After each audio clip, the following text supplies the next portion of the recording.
The world is too small, our wisdom too limited, our time here too short to waste any more of it in winning fleeting victories at other people's expense.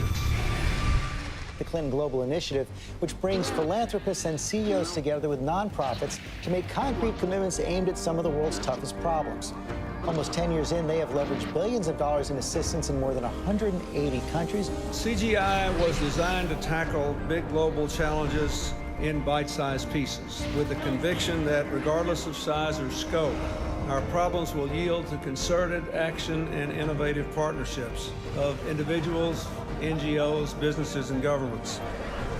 We have to now find a way to triumph together. All the problems that we face, from climate change to financial contagion to nuclear proliferation, are too complex and cross-cutting for any one government, or indeed for governments, to solve alone. Because we believe that ending hunger is not only possible, but it is both a moral and strategic imperative. Hillary Clinton is trying to shift the spotlight to global warming, the presidential contender unveiling her plans to combat climate change. Together with innovative partners from the public and private sectors, we're working to make homes, universities, and cities more energy efficient. We share a common future, and we are here to find common ground. Women must be empowered. It's classic Bill Clinton, by using his birthday to help the causes he champions, from combating climate change to obesity and even HIV/AIDS. Help bring new dignity and respect to women and girls all over the world. And in so doing, bring new strength and stability to families as well. We are trying to do something no one has ever done before. A new report today claims that the Clinton Foundation gives about 10% of its money that it raises to actual charities and the services that they offer. It has been reported you've made $5 million making speeches. The president's made more than $100 million. Well, if you have no reason to remember, but we came out of the White House not only dead broke, but in debt. 6 years ago, Hillary Clinton was about to become Secretary of State. Barack Obama had nominated her. Everyone knew she was going to be confirmed by the Senate, going to be confirmed easily. But there was a thought, there was a question, there was a doubt out there about a potential conflict of interest. The Clinton Foundation dropping its self-imposed ban on collecting funds from foreign governments and entities. And now the Washington Post reports total contributions to that foundation amount to $2 billion. There's a lot of money sloshing around. Everything is blurred, and it's not good. The questions scream out at me.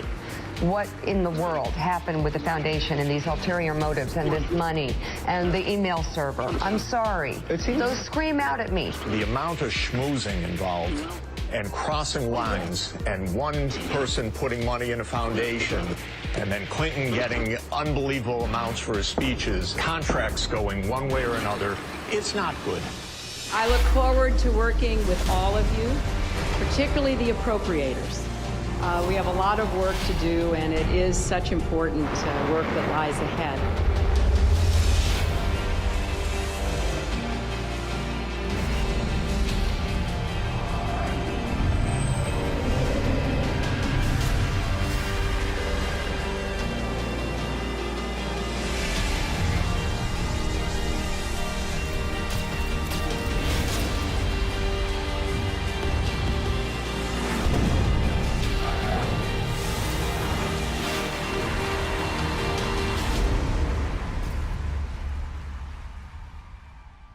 We did this with a very simple strategy.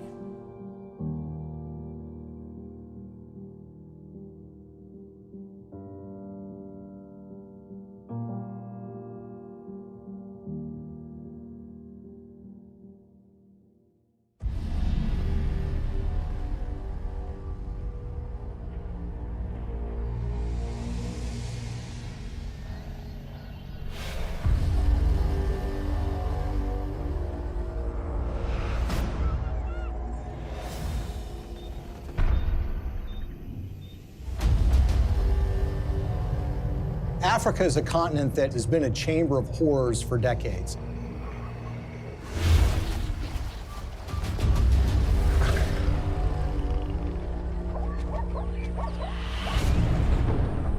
it's really not the fault of the African people. It's largely a result of the kind of system that's been perpetuated there. You have these oligarchs which dominate these countries that oftentimes have natural resources that can be very lucrative. And these oligarchs strike deals with foreign corporations or foreign governments who in effect prop them up and put them in power. And in exchange, these oligarchs give these entities access to rich mineral deposits. And the Clintons, you would expect to be opposed to this sort of thing, and that's at least what their language does. Our countries have deepened our cooperation on many issues, including good governance and transparency, energy, regional security, and advancing peace and development in the Niger Delta. The problem is, their words are different from their actions. Rwanda has clearly taken an impressive trajectory of development, and the people here still think Kagame is the man to take them to another level. President Paul Kagame has walked all around the crowd, thanking the people for electing him unopposed as chairman of the RPF or president of the RPF for another 7-year term. But his critics say that far from entrenching democracy in Rwanda, he's actually eroding it by silencing his opposition.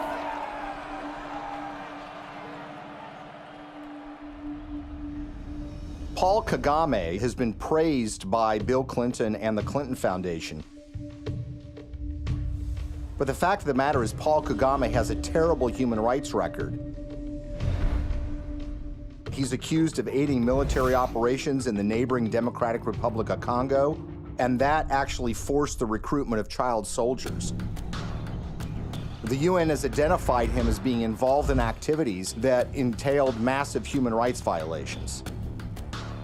The newer opposition parties that have been formed in the last year or two have one by one been silenced or otherwise excluded from the race. And individuals, not only politicians, but even journalists, for example, and other Rwandans who may have views different from those of the government, have found themselves at the receiving end of what has become quite a violent campaign of intimidation. Well, Paul Kagame is a friend of Bill Clinton's. I want to say a special word of appreciation for the leadership of President Kagame.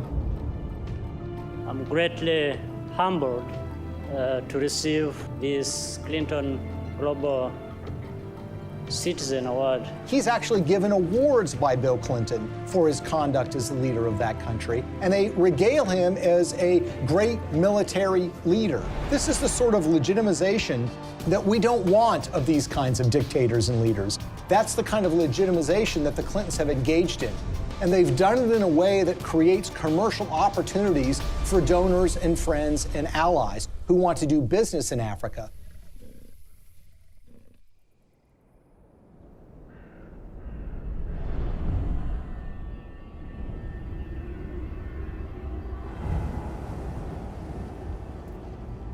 Business in Africa means you're dealing with dictators who are going to give you access to, say, mineral rights or oil drilling rights, but you're going to have to pay them off. The Clintons partner with foreign entities who want access to Africa, and specifically mining companies or energy companies who need to get concessions for access to oil or natural gas or the rights to mine for gold.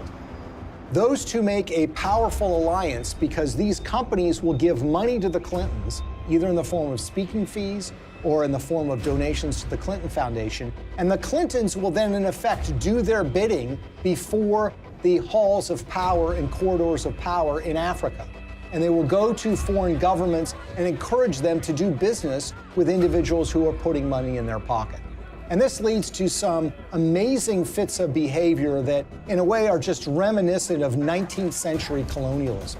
A perfect example of this is Ambassador Joe Wilson. Joe Wilson is a longtime friend of the Clintons. In fact, he endorsed Hillary Clinton in the 2008 presidential election. And it was also thought that he might become a senior official in Hillary Clinton's State Department. But the fact of the matter is Joe Wilson was up to something far more nefarious during Hillary Clinton's tenure as Secretary of State. In 2009, shortly after she became Secretary of State, when Wilson was the vice chairman of a company called Jarge Capital, they took out a 50-year lease on 400,000 hectares in South Sudan. South Sudan was in the middle of a civil war, and this lease was actually signed with warlords who were involved in the civil war. These individuals who were engaged in massive human rights violations, including the massacre of opponent tribes. And basically what Joe Wilson was engaged in was something called investing in sovereignty changes. They were basically cutting deals, lucrative deals, worth potentially hundreds of millions of dollars with these warlords. And the expectation was simple. These warlords would take power, then they would give them access to these lands where they could make huge amounts of money exploring for natural gas, exploring for oil, and for mineral rights. Ambassador Joe Wilson isn't the only Clinton friend and foundation donor who was working in war-torn countries. Swedish mining investor Lucas Lundin has pledged $100 million to the Clinton Foundation. He did that in 2007. And his most lucrative mining operations are in the war-torn country of the Democratic Republic of Congo. This is a country that perhaps has the most horrific human rights situation on the face of the earth. By the time Lucas Lundin made his $100 million pledge to the Clinton Foundation, his Congo operation was making, quote, staggering profits, end quote, according to his own financial statements. His overall capitalization was $20 billion. But for those profits to remain staggering, U.S. policy under Hillary Clinton had to remain unchanged. That's a problem. Hillary Clinton, as a senator back in 2006, supported something called the Congo Relief, Security, and Democracy Promotion Act. As the law's name implied, the goal was to bring reform to Congo. That's not something that Lucas Lundin would want. So in 2009, when Hillary became Secretary of State, she reversed course 180 degrees and went from supporting reform in Congo to supporting the status quo, which is exactly what Lucas Lundin would want, who of course had committed $100 million to the Clinton Foundation. But Congo isn't the only scandal-plagued country where Clinton benefactors have made millions. Africa's most populous nation, Nigeria, is full of promise, but fulfilling that promise is sometimes a struggle. Plagued by corruption and mismanagement, the resource-rich country has a poverty rate of over 50%. Look at a country like Nigeria, which is really a cesspool of corruption. In fact, people will say it is perhaps the most corrupt country in the world. It's rich in natural resources, it produces a lot of oil, but that money never trickles down to the people. It goes to the oligarchs who run the country, who oftentimes take that money and put it in Swiss bank accounts in a way that, of course, the people of Nigeria can never benefit from. And you see, there's a federal law in the United States which says if foreign governments that receive U.S. assistance aren't transparent in how they spend that money, that they will not be able to get U.S. foreign assistance anymore. It's about transparency. But there's a way around that law. You can get a waiver from that law. How? By getting the U.S. Secretary of State to grant you a waiver. We intend to remain very supportive on your reform efforts. Thank you for mentioning the work we did together on the elections. We're also very supportive of the anti-corruption reform efforts, more transparency, and the work that you and your team is also championing, because we really believe that the future for Nigeria is limitless. So in the case of Nigeria, they receive hundreds of millions of dollars in U.S. foreign assistance. They've not made progress in being more transparent. And of course, they've gotten exemptions from Hillary Clinton while she was Secretary of State. What's so curious about this is what was happening commercially to the Clintons while this was going on. Bill Clinton, for the first time ever, gets paid highly lucrative speeches in Nigeria, which had never happened before. In fact, he gets paid to do 2 speeches for $700,000 apiece by a businessman in Nigeria who just happens to be close with the president of that country. Keep in mind, by the way, that his normal speaking fee is less than $200,000 a speech. So this was an enormous payday for Bill Clinton. Okay, now we'll begin the panel.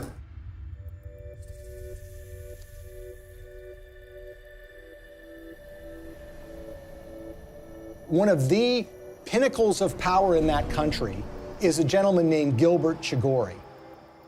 Gilbert Chagoury, who has committed $1 billion to the Clinton Global Initiative, is connected to another individual in the Clinton orbit.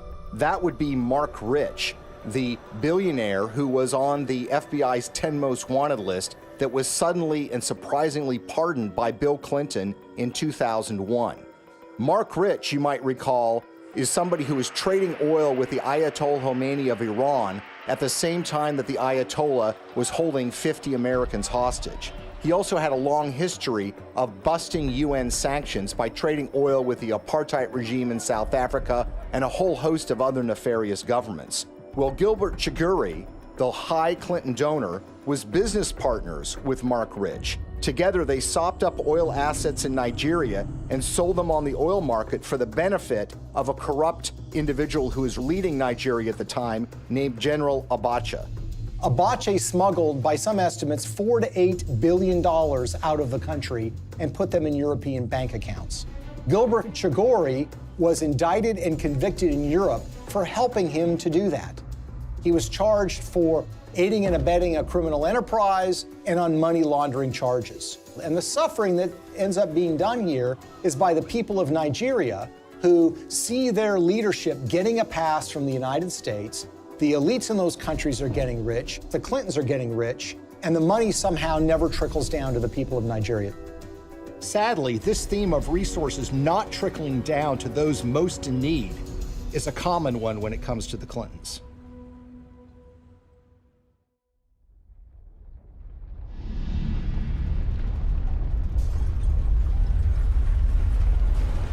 As we told you at the start of tonight's program, a major magnitude earthquake has hit the island of Haiti in the Caribbean. The quake measured around 7 points on the Richter scale, and its epicenter fell just 10 miles from the capital, Port-au-Prince. Haiti's ambassador to the U.S. has described the event as a catastrophe of major proportions. So far, we have no information regarding the casualties. The war is coming to an end! It was a big earthquake. It lasted like 15 seconds, I think. Probably the most devastating humanitarian crisis that Hillary Clinton faced during her tenure at the State Department was the tragic earthquake in Haiti. It happened in January of 2010, and literally in a matter of seconds, 250,000 people were estimated to have died, and a large portion of the Haitian infrastructure and economy was just decimated. It was a crisis on a massive scale. The United States is offering our full assistance to Haiti and to others in the region. We will be providing both civilian and military disaster relief and humanitarian assistance, and our prayers are with the people who have suffered, their families, and their loved ones. In the days and weeks that followed the earthquake in January of 2010, Hillary Clinton made visits to Haiti. And here's the latest on Haiti. U.S. Secretary of State Hillary Clinton arrived in Port-au-Prince just about an hour ago. She is the highest-ranking U.S. official in Haiti right now since Tuesday's earthquake. She's meeting with Haitian leaders and international officials to discuss the rescue and relief efforts. In fact, on her first visit, which occurred days after the earthquake, they literally had to stop traffic going in to the airport at Port-au-Prince. There, of course, were relief supplies that were being flown in, but that traffic was stopped so the Secretary of State could come and assess the damage. There is a perception, and there have been complaints or reports of bottlenecks, that there's a lot of aid coming in, but it's very hard to get it out to the people who need it. That's just not true. The aid is coming in, we're getting it out, there's just not enough of it yet. She flew in with her political aides on a large federal airplane. She landed at the airport. She made a large press conference, made statements about her commitment to rebuilding this country, and then she was soon whisked away, headed back to Washington, D.C. Theirs is a city in ruins, a country which can do little but wait for help to arrive. The international community responded in the way that you would expect it to. That is, large amounts of money were committed, up to $13 billion from international relief organizations. And of course, you had the official role of the State Department, which would be point on U.S. taxpayer dollars going to Haiti for the purposes of relief. I want to assure the people of Haiti that the United States is a friend, a partner, and a supporter. Hillary Clinton's State Department would oversee the reconstruction effort, with Chief of Staff Cheryl Mills responsible for the allocation of U.S. tax dollars through USAID. And Bill Clinton, already appointed Special Envoy to Haiti for the United Nations, was named co-chair of the Interim Haiti Recovery Commission, along with a former Haitian Prime Minister. I hope it will be rebuilt in a much stronger and more sustainable way, and I think the Haitians want that. So this was clearly a Clinton operation from the beginning. Now, the Haitians had their own ideas about how best to rebuild their country. They wanted new roads. They wanted buildings rebuilt. And that's what you would expect. This is how you recover from an earthquake. The problem is that the Clintons had their own agenda, the interests of major donors who had a vested interest in spending that money in Haiti in ways that would benefit them. And so you immediately had this clash between the Haitians and the Clintons. And Haitians complained almost immediately that they were shut out of the decision-making process, that it was really Bill Clinton and a few of his friends that were calling the shots in the IHRC. And they made some monumentally bad decisions that not only didn't benefit the Haitian people, but ended up putting money in the pockets of major Clinton donors who had economic stakes in Haiti.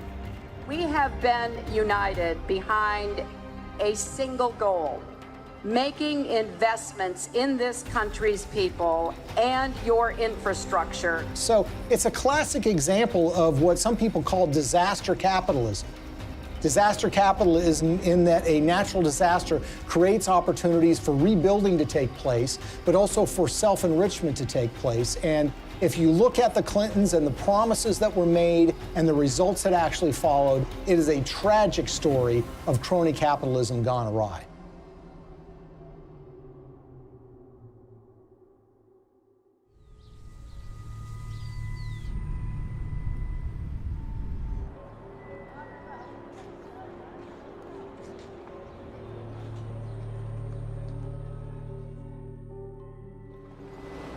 The single largest relief project that the United States committed taxpayer dollars to, $124 million to be exact, was a project called Caracol, a textile factory that was built in the northern part of the country that was supposed to create some 60,000 jobs and was supposed to create tremendous economic growth. There's a problem here already. You see, the earthquake affected the southern part of Haiti. The northern part of the country was entirely unaffected. But who were the beneficiaries of this? Companies like Gap, Target, and Walmart, to name a few. The Caracol factory was built, but it didn't create 60,000 jobs. It created barely 5,000 jobs. But the major American companies who got textiles tariff-free, made at low wages, benefited enormously. And the end effect on the Haitians was very, very minimal.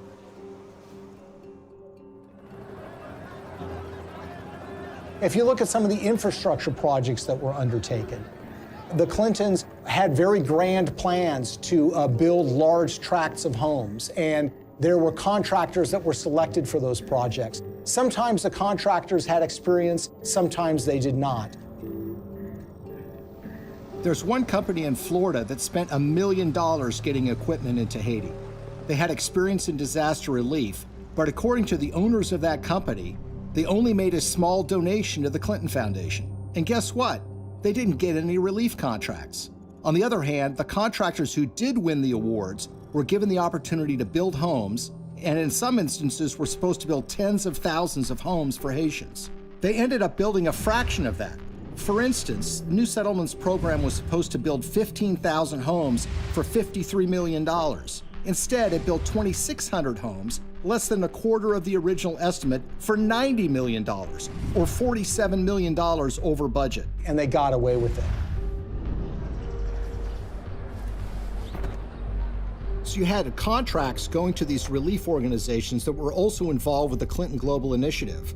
And you had this one organization, Dahlberg, that was supposed to do an assessment for relocating people that suffered from the earthquake.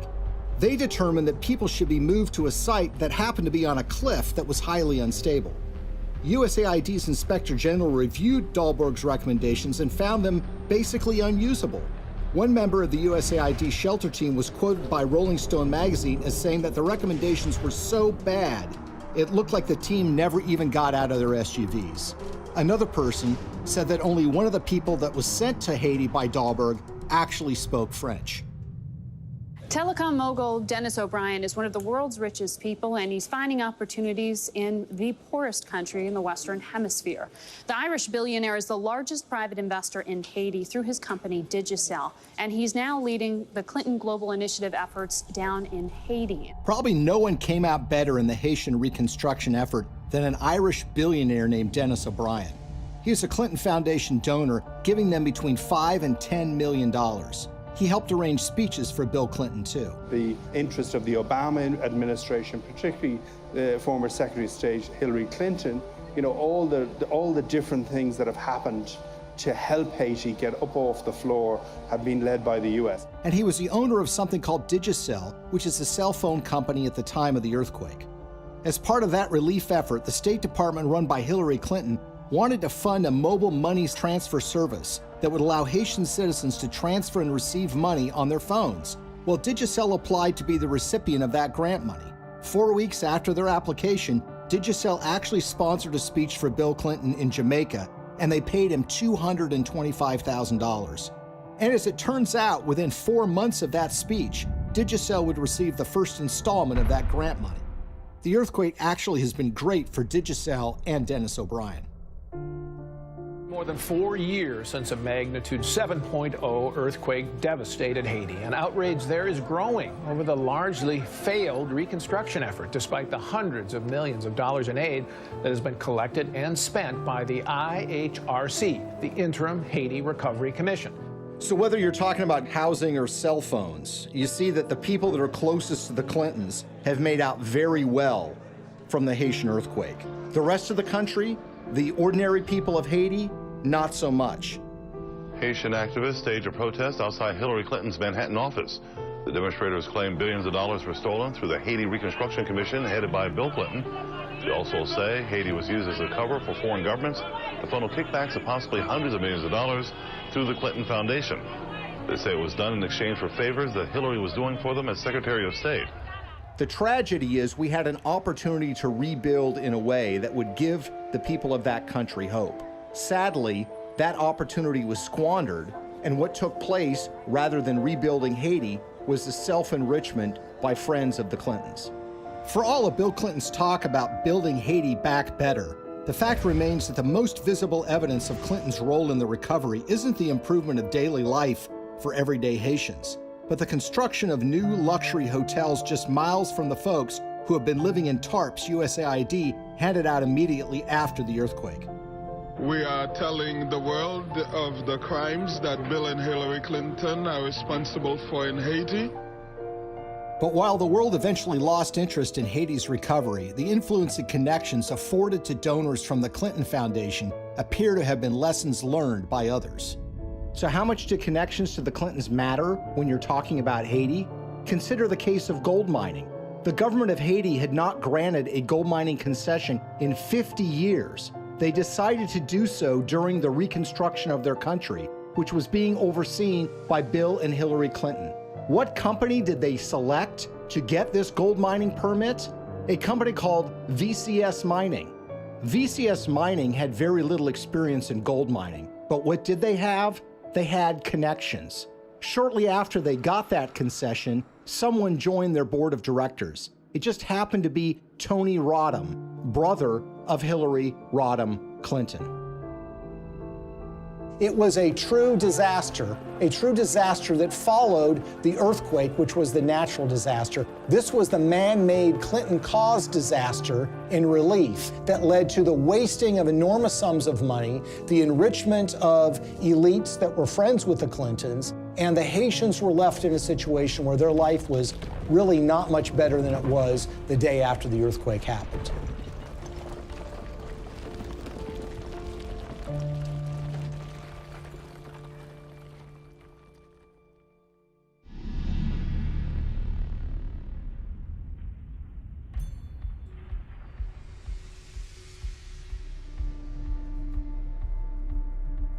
An ambitious pipeline is firing off a war of opinions.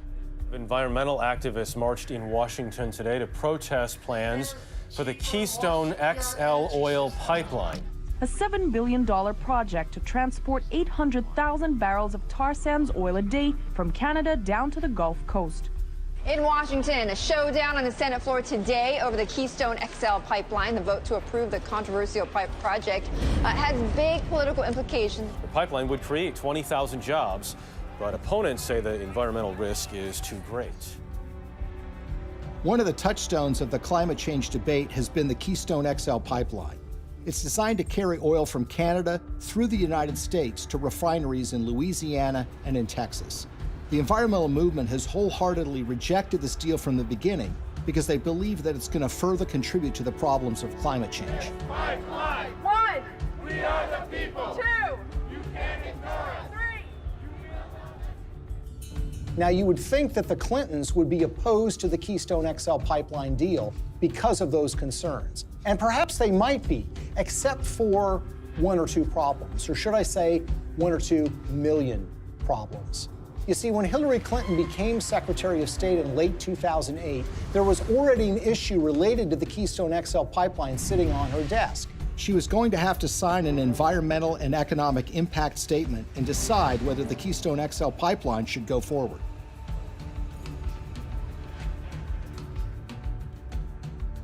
At that precise time, Bill Clinton gets a lucrative offer of nearly $2 million to give 10 speeches in Canada for the first time ever from a company called TD Bank Investment Group. He gave the last speech in May of 2011.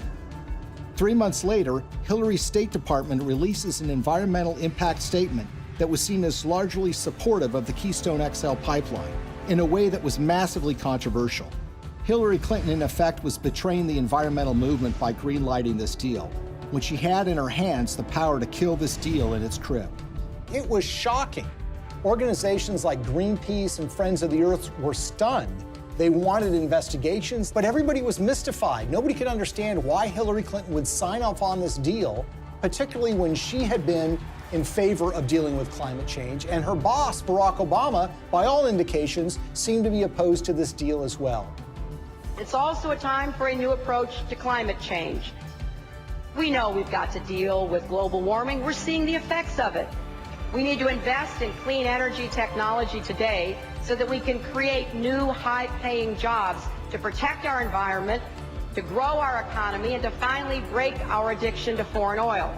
How did we go from the Clintons being in favor of fighting climate change and dealing with fossil fuel dependence to Hillary Clinton signing off on the Keystone XL pipeline? The evidence that we found was that it was about the money. This was not a philosophical change. This was not a new way of thinking about global warming. This was a way of taking $2 million in cash to essentially buy a decision by the Secretary of State.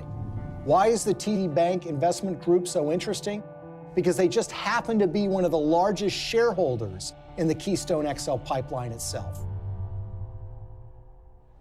When we looked at Bill Clinton's pattern of giving speeches, we looked at who was paying him, when they were paying him, and if they have ever paid for a speech before. What's so stunning is that TD Bank had never sponsored a speech by Bill Clinton before. And then suddenly, in late 2008, when Hillary Clinton has been announced to be the Secretary of State, and when sitting on her desk is the matter of the Keystone XL pipeline, they suddenly decide to sponsor these speeches.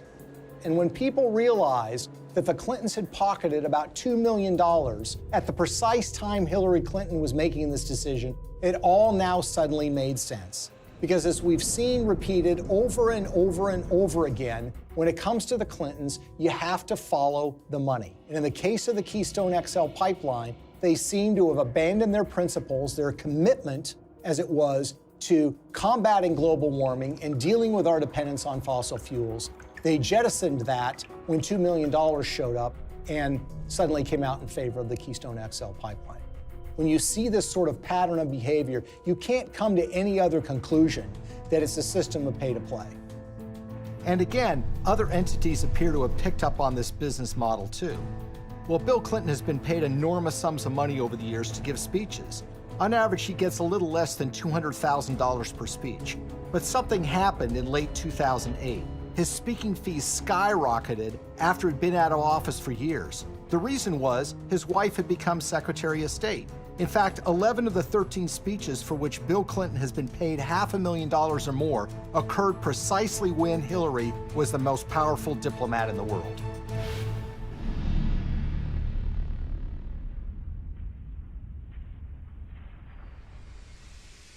You will never contribute to an organization that will give you a higher probability of having your good intentions turn into real positive changes in other people's lives. That will give you a better chance than what you've done here tonight. His single biggest speech payday came from the Swedish telecom company Ericsson, and it's a very, very unusual and troubling story.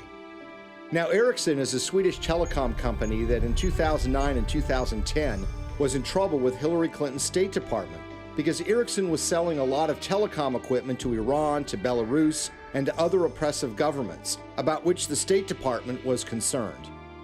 Ericsson risked being put on a list by the federal government in the United States for trading with an enemy state. There was actually an effort being put forward in Washington to broaden Iranian sanctions to include the very technologies that Ericsson was selling to the Iranian government.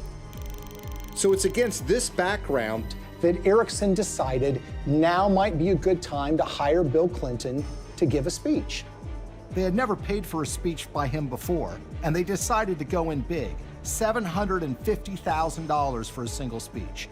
7 days after he gave that speech, Hillary's State Department came out with a statement which said, "We are not going to broaden sanctions on Iran to include technologies like telecom. We're going to rely and expect companies like Ericsson to police themselves." It was a massive win for Ericsson. Ericsson was able to avoid having to deal with a regulatory battle in Washington, giving up contracts that were highly lucrative in these countries, and being put on a list that would create an enormous diplomatic problem for them, all because essentially they paid Bill Clinton to give a speech for $750,000. Will you continue to give speeches?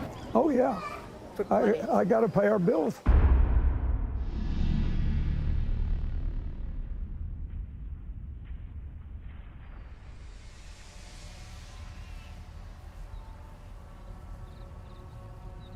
So the question is, why do we see the Clintons reversing decades of policy positions that they've held so closely on issues like human rights and environment?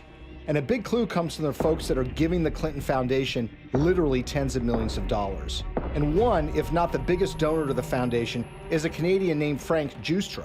Giustra is in the mining business, hardly something you'd call environmentally friendly. And he has interests all over the world. And he used his relationship with the Clintons to benefit those interests, regardless of the environmental concerns. A great example of this is what happened in Colombia. What's so interesting about the relationship that the Clintons have with Frank Giustra is they tend to show up in these foreign countries together at the same time. Frank Giustra's made billions of dollars over the years in the so-called penny stock market in Canada, which is highly open to manipulation. He's been very successful in this area. Now, the Vancouver Stock Exchange is not like the New York Stock Exchange in the United States. This is a stock market or an exchange that is dominated by penny stocks, made up of a lot of natural resources stocks. It's sort of the wild, wild west of investing. It's called Dodge City sometimes. And the reason is because there's a lot of speculators, there's a lot of misinformation that's put around, and there are a lot of mining companies that don't really have any assets, but will proclaim to have gotten the rights to some lucrative gold mine, let's say, and then they send that news out to the public in the hope that it will lead to a flood of people buying the penny stock so the shareholders can sell their assets.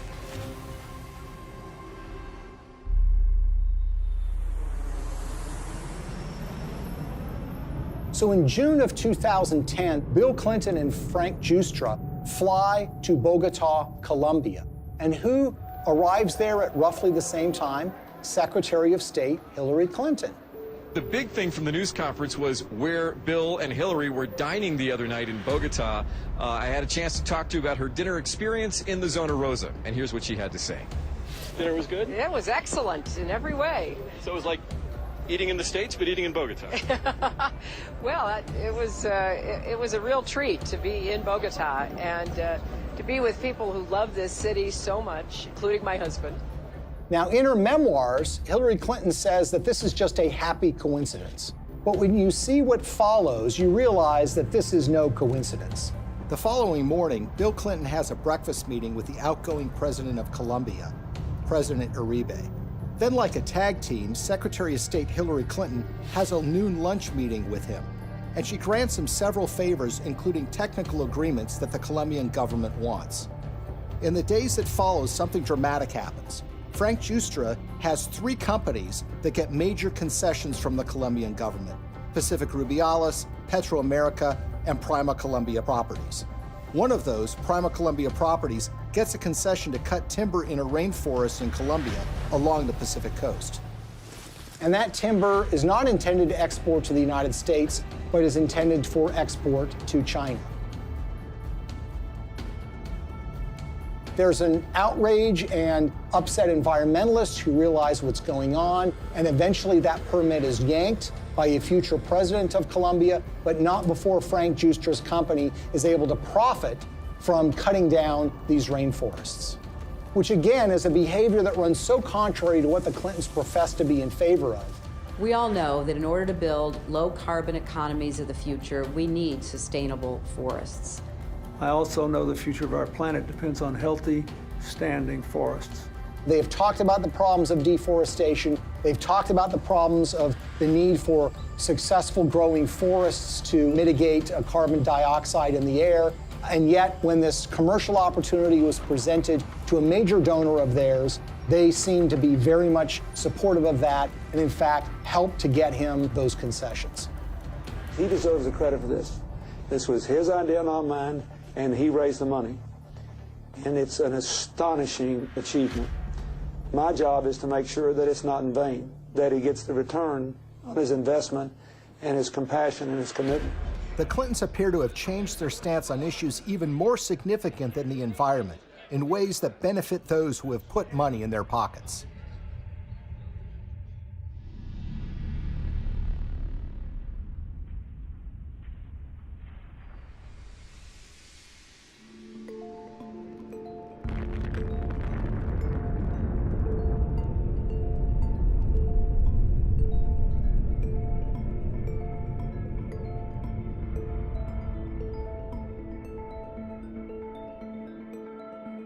I represent a president and a country committed to a vision of a world without nuclear weapons and to taking the concrete steps necessary that will help us get there.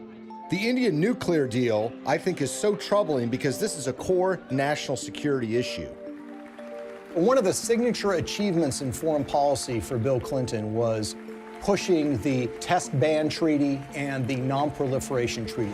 Today in New York, the United Nations General Assembly voted overwhelmingly to adopt the Comprehensive Nuclear Test Ban Treaty and open it for signature later this month.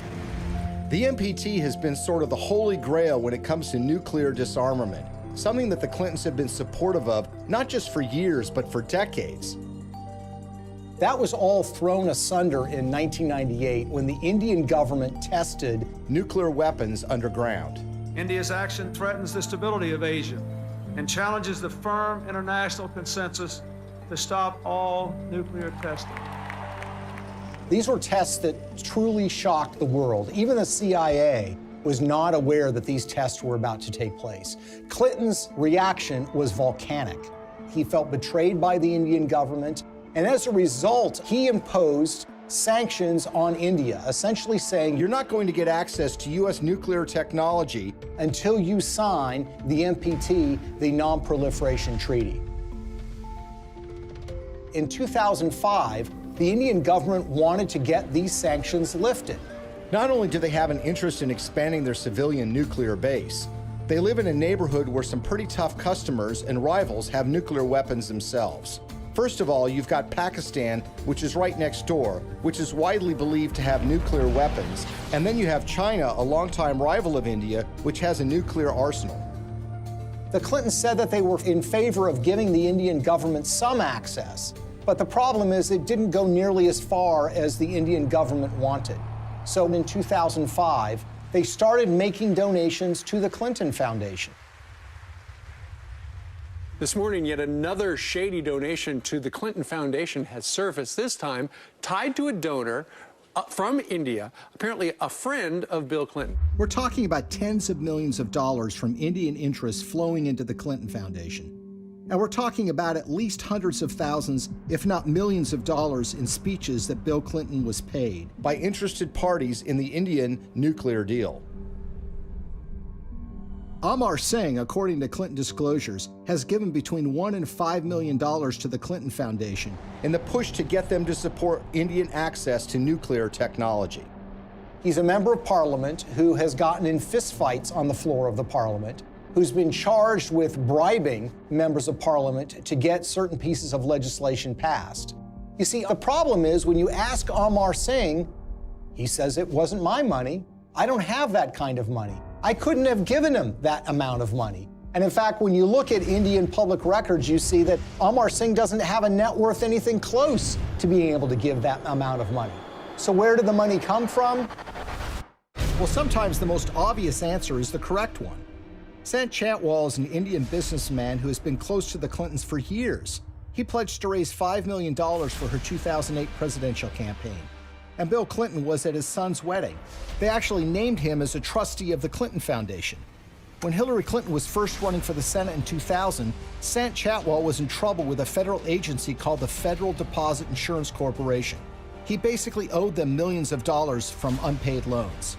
Well, in 2000, Chantwal throws a fundraiser for Hillary Clinton, and he brings in $500,000.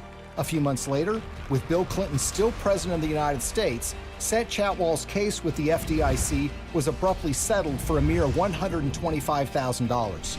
So basically, the federal government got pennies on the dollar. He would actually go on to plead guilty for funneling $180,000 in illegal campaign contributions to Hillary Clinton, among others. And no one seems to have made the connection. Well, maybe one reason no one made the connection is because the Clinton Foundation mysteriously erased any mention of Sant Chantwal from the website once he had admitted to his illegal activity. So here we are years later, and we've got this donation in a guy's name who swears he didn't actually make the donation.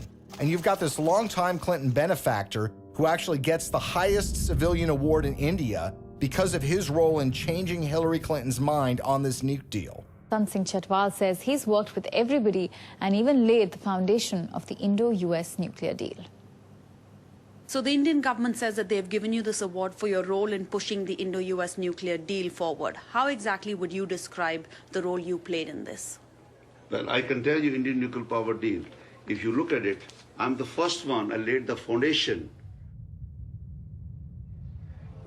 On the eve of the vote in 2008 to approve Indian access to U.S. civilian nuclear technology, Amar Singh, who barely knows Hillary Clinton, had a 2-hour meeting with her where they discussed the Indian nuclear deal.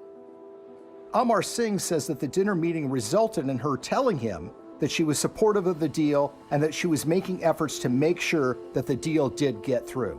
And lo and behold, by 2008, Hillary Clinton was fully in support and in favor of this policy in a way that was a complete reversal of the position that she had taken before. In other words, the flow of money had led the Clintons to change their positions on the Non-Proliferation Treaty, and specifically, India getting access to U.S. nuclear technology. This was a decision that was wholly out of step, wholly inconsistent with a progressive liberal agenda. Hillary Clinton made a decision of reversing her previous position after the flow of funds to the Clinton Foundation, and her husband gave some speeches in India. But this wouldn't be the last time Hillary reversed herself regarding nuclear weapons technology. Shockingly, Bill and Hillary would end up receiving money from folks that were looking to make something happen a lot closer to home.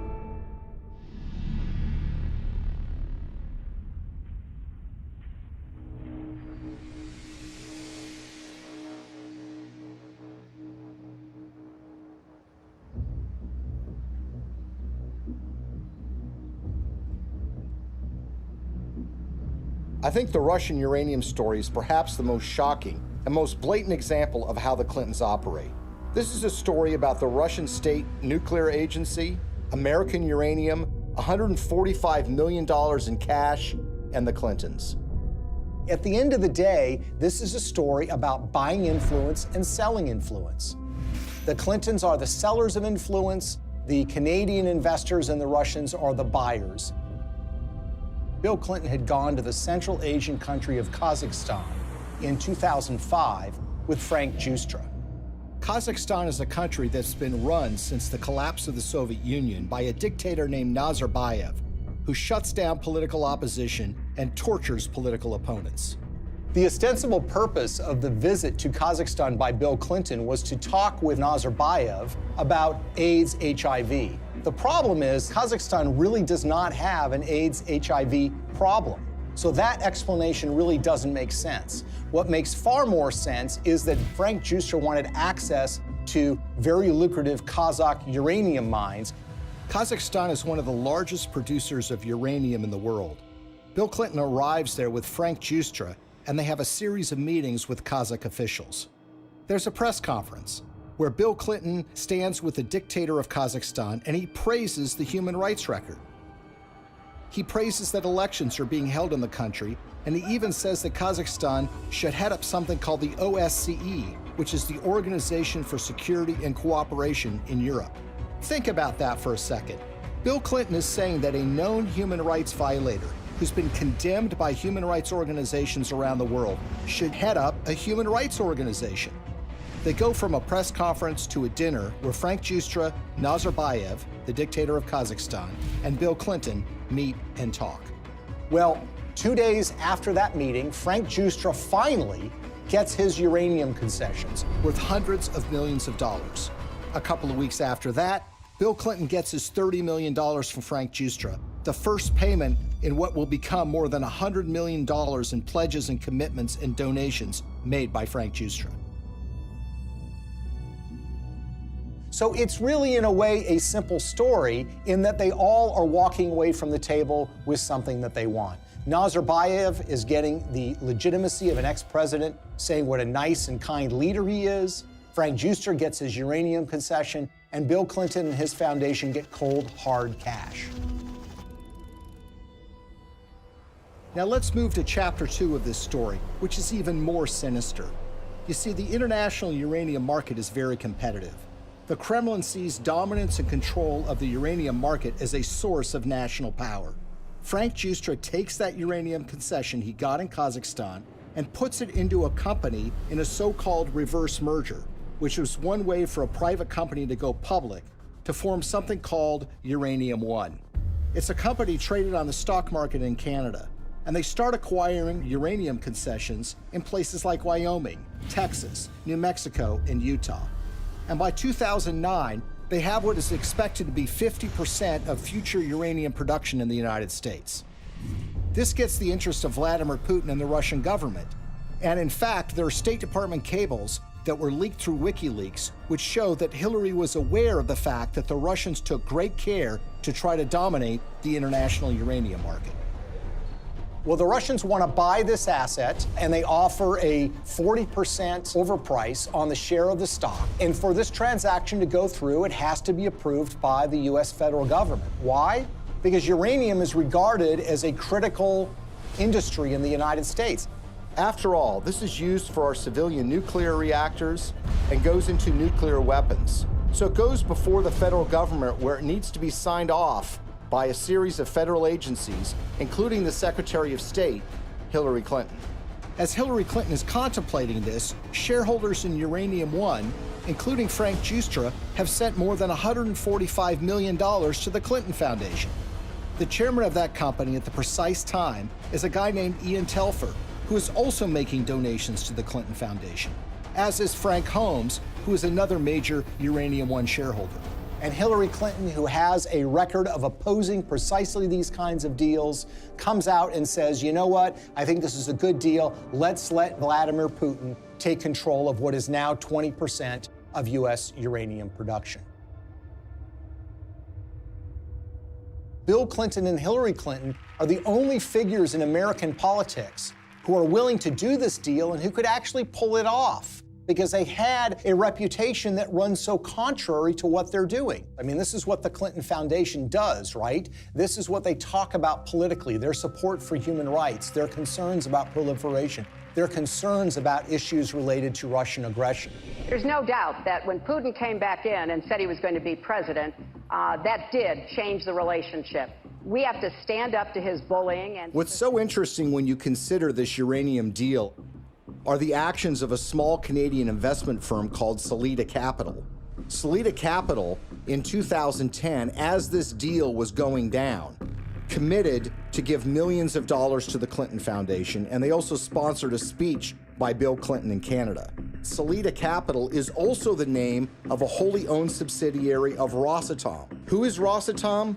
Well, this is the government agency in Russia that controls their nuclear arsenal, that built nuclear reactors in Iran, and engages in nuclear technology exchanges with rogue countries like North Korea.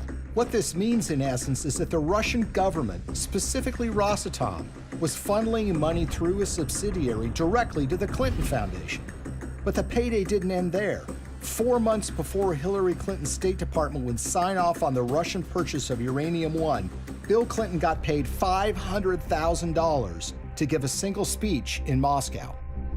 He was being paid by a firm called Renaissance Capital, which has a long history of association with Russian intelligence services. What makes this speech stand out is not only the timing of when he's being paid, but the amount that he's being paid. You see, the last time Bill Clinton gave a speech in Russia was 5 years earlier. At that time, he was paid about 1/3 of what he was being paid this time. Why is Russian control of 20% of U.S. uranium so troubling? If you're in an era where nuclear weapons are a reality, where nuclear energy is an important component of energy production in the United States, and increasingly around the world, control of uranium is absolutely crucial.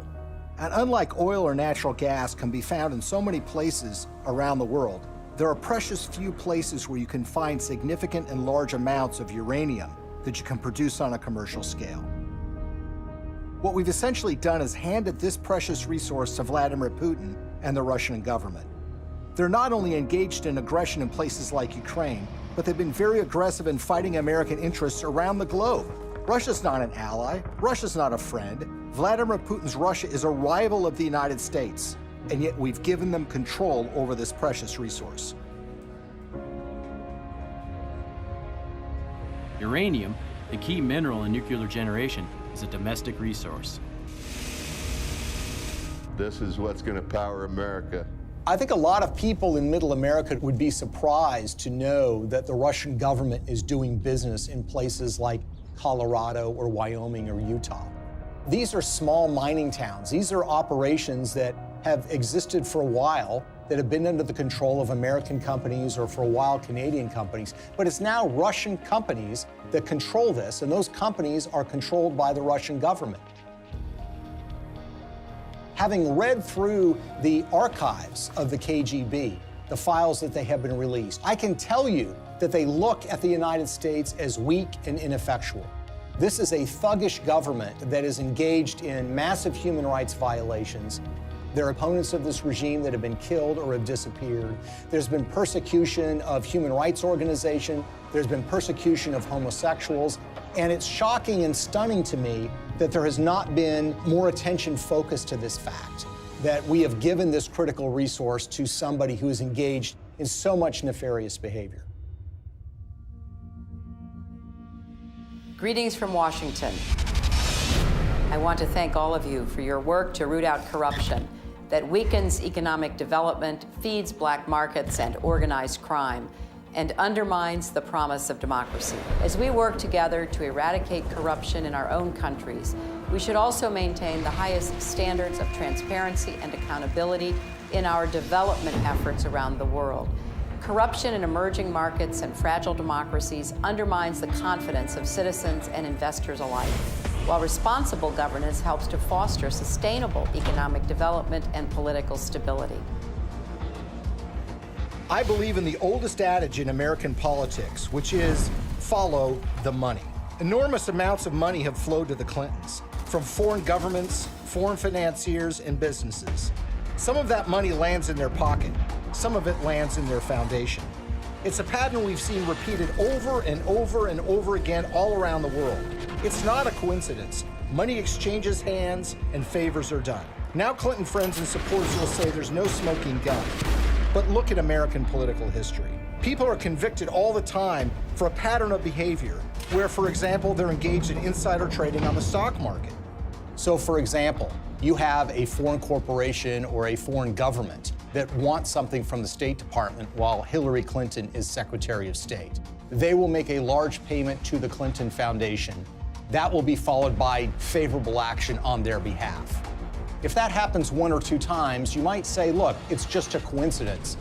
But when you see the pattern recreated over and over and over again, you have to recognize that these events are connected.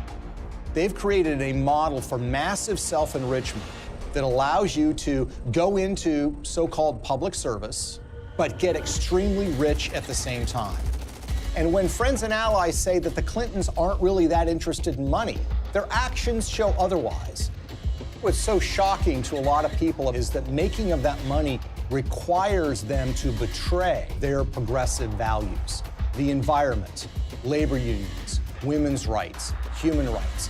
The Clintons are doing business and growing rich with the favor of the very individuals who you would expect to be their political opposites. For a very long time in American history, and probably still to this day, one of the worst things that could be said about you as a politician is that you are on the take from foreign interests. What the Clintons have essentially done is busted down the door and robbed the bank of that concept. So when people think of the Clintons taking foreign money, they think it's maybe an insurance company from Great Britain, or they think it's from a supermarket chain in Canada. The fact of the matter is a lot of that money comes from the darkest, worst corners of the world. Are countries like Nigeria and Russia in the habit of giving money to politicians and not wanting something back? The Clintons are glad to take this money. It's made them fabulously wealthy. But what has it done for us?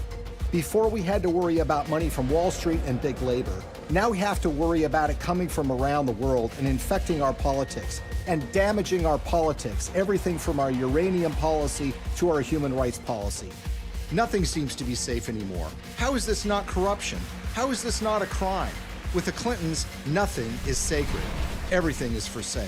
But we are the ones who are paying the price. Maybe, just maybe, the American people are tired of being sold out.